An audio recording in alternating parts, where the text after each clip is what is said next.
Hi, this is Lisa Medved, and this is my submission for Module 4 for Educational Leadership. I sat down and spoke with one of our administrators at our school. Um, just for a little background, I teach at a public charter school, and it's actually a K-12 school. So there's lots of different issues and opportunities um, at that school.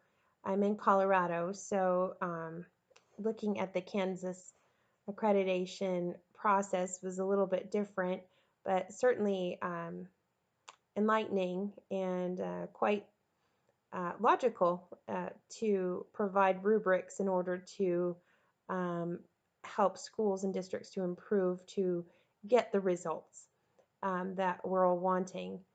In Colorado, the accreditation process is primarily based on results. It has gone from a 1 year plan to a multi year plan, looking not only at achievement but student growth in various subcategories.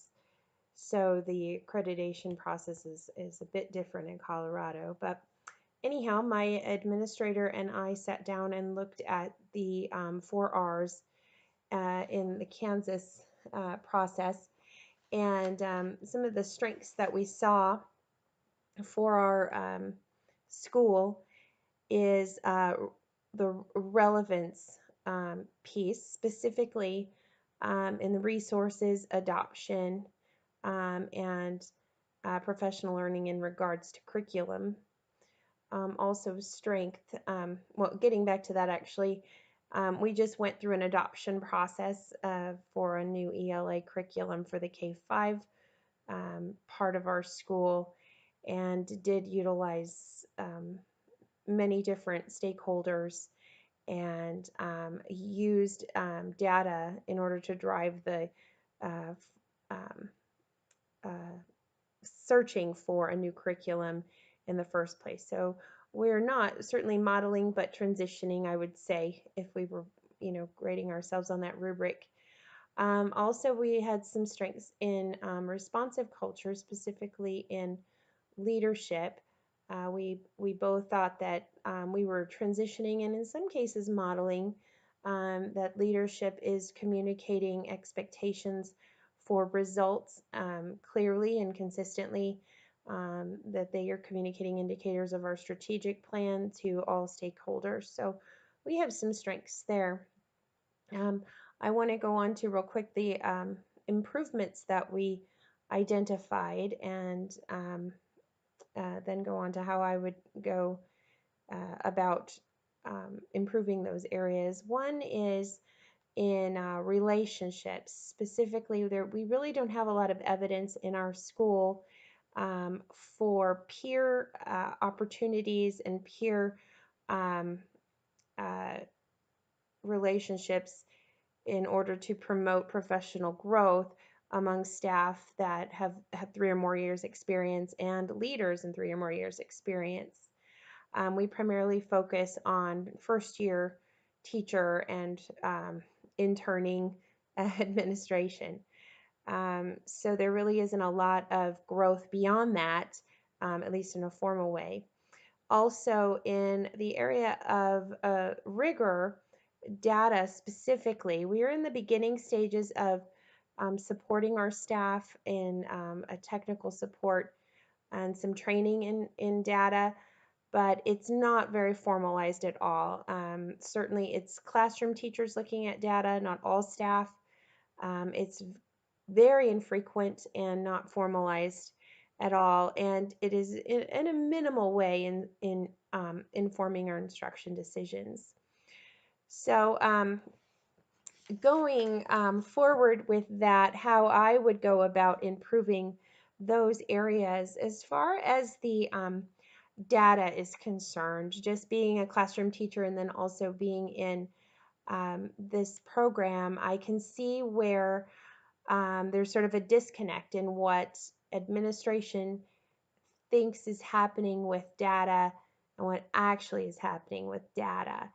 And I can address actually some of the leadership styles in our school. We have a director, we have a business services person, we have sort of two assistant principals. But overall, the leadership style of our school is more of a laissez-faire because we're a public charter school, and we are at-will employees. We're not under a union, and we're not under any long-term contracts.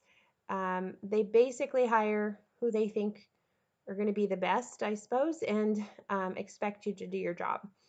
And they have, I guess, ways to deal with that if you don't.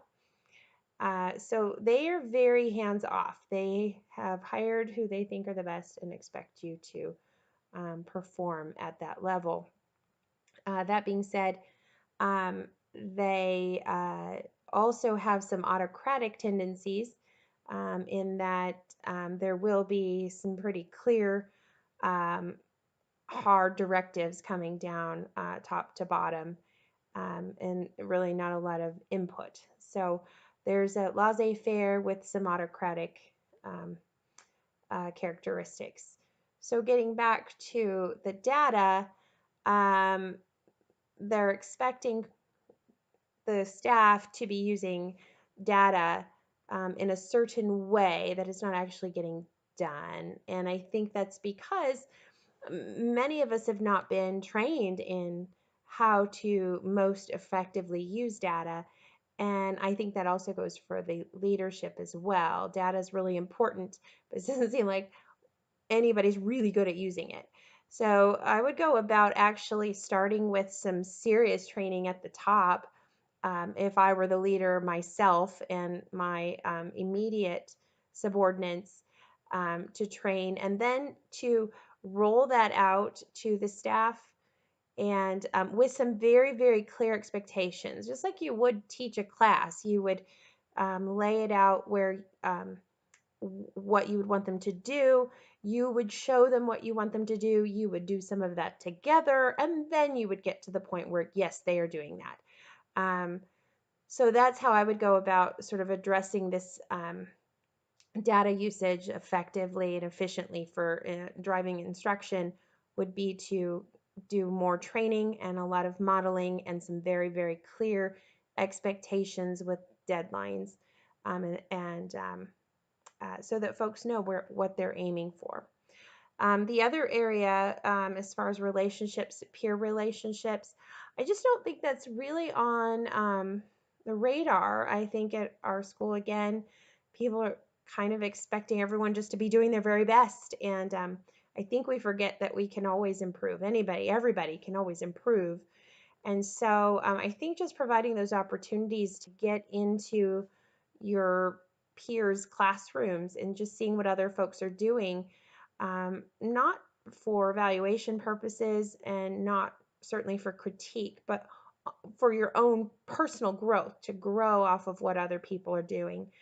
And so I would implement that, and allow time. I certainly would need to put a expectation of how many times per year, maybe 2 or 3 times per year, a person needs to be able to get into another classroom and just observe, and take away some things that they can use in their own rooms. So I think because we have no evidence of it, certainly a beginning would be planning and discussing how we're going to do that, and then transitioning into actually doing it, and then doing it very well and consistently.